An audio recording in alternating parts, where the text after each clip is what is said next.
بسم اللہ الرحمن الرحیم۔ رب ذوالجلال کے بابرکت نام سے شروع کرتا ہوں جو دلوں کے راز خوب جانتا ہے۔ میں آپ سبھی ناظرین کو روحیل وائس چینل میں دل کی گہرائیوں سے خوش آمدید کہتا ہوں۔ ناظرین، داستان الف لیلا میں تیسرے داستان کا دوسرا حصہ پیش خدمت ہے۔ آئیے ملاحظہ کرتے ہیں۔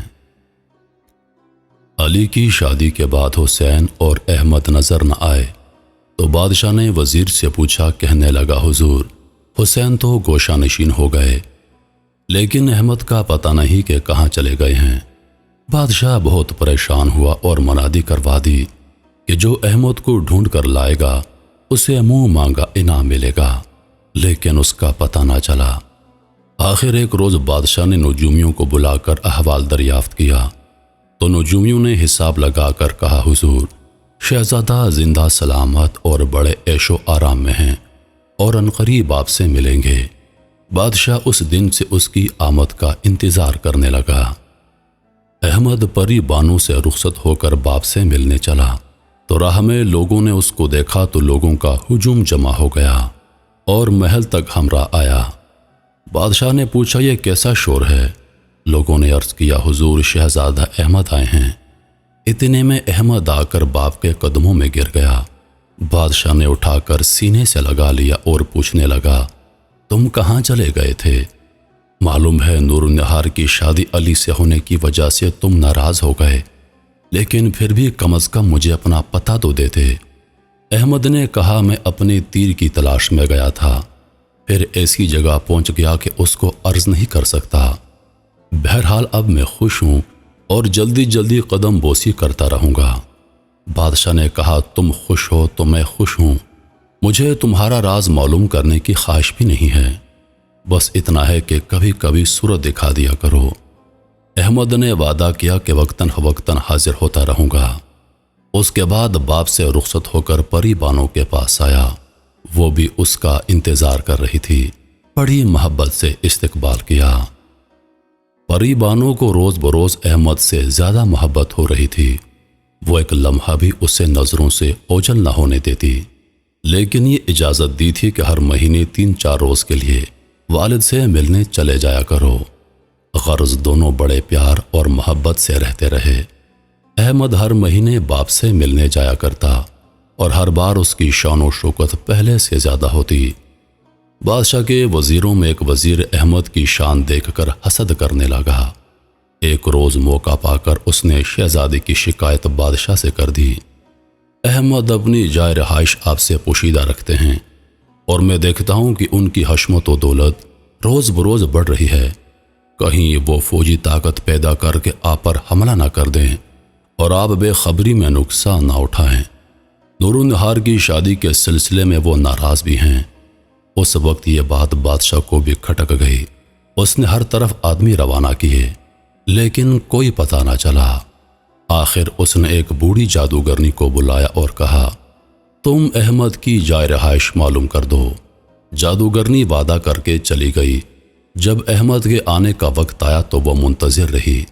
احمد حسب دستور آ کر باپ سے ملا۔ پہلے تو بادشاہ نے خود ہی باتوں باتوں میں اس کا پتہ کرنا چاہا، لیکن احمد نے نہ بتایا۔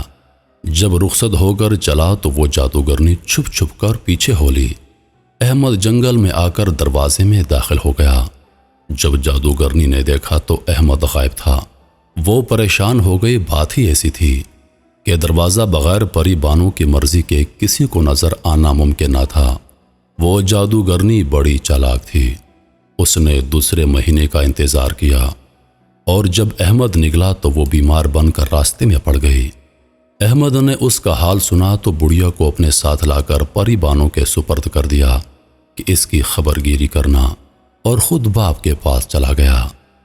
پری بانو نے بڑھیا کو دیکھ کر پہچان لیا، لیکن احمد کی محبت کی وجہ سے خاموش رہی اور اس کی اچھی طرح تواضع کی۔ 2 روز بعد وہ مصنوعی مریضہ تندرست ہو کر چلنے لگی۔ پری بانو نے کنیزوں کے ساتھ دروازے سے باہر بھیج دیا۔ جادوگرنی بڑھیا نے پلٹ کر دیکھا اور دروازہ دیکھنا چاہا تو وہاں کچھ بھی نہ تھا۔ احمد اپنے والد کے پاس چند روز رہ کر واپس آیا۔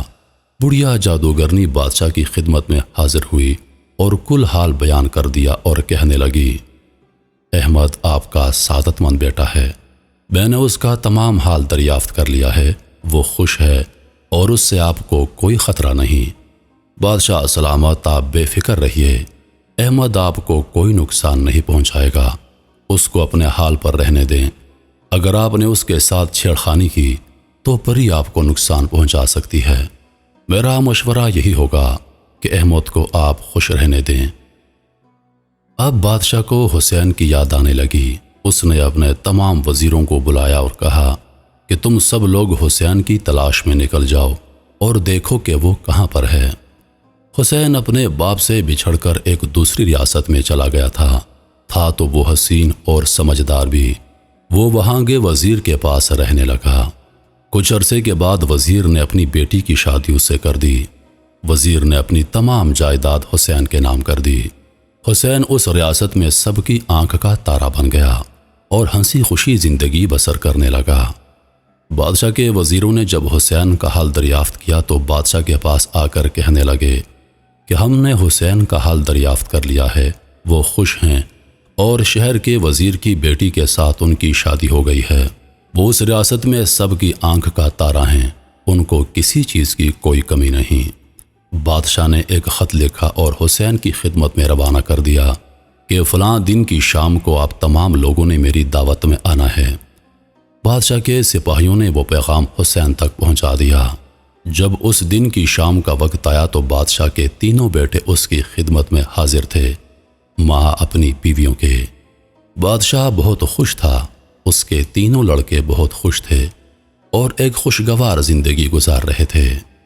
محترم ناظرین، کہتے ہیں کہ اگر آپ کی نیت صاف ہو، اگر آپ کے ارادے صاف ہوں تو اللہ پاک آپ پر مہربانی ضرور کرتے ہیں۔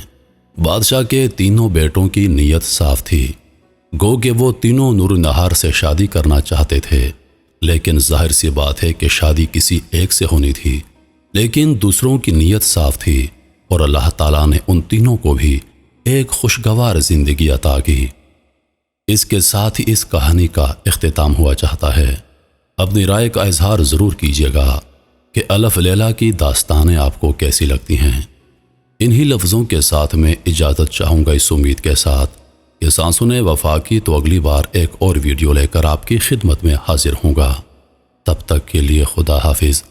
اللہ پاک آپ سب کا حافظ و نگہبان۔ ہنستے رہیے اور ہمیشہ مسکراتے رہیے۔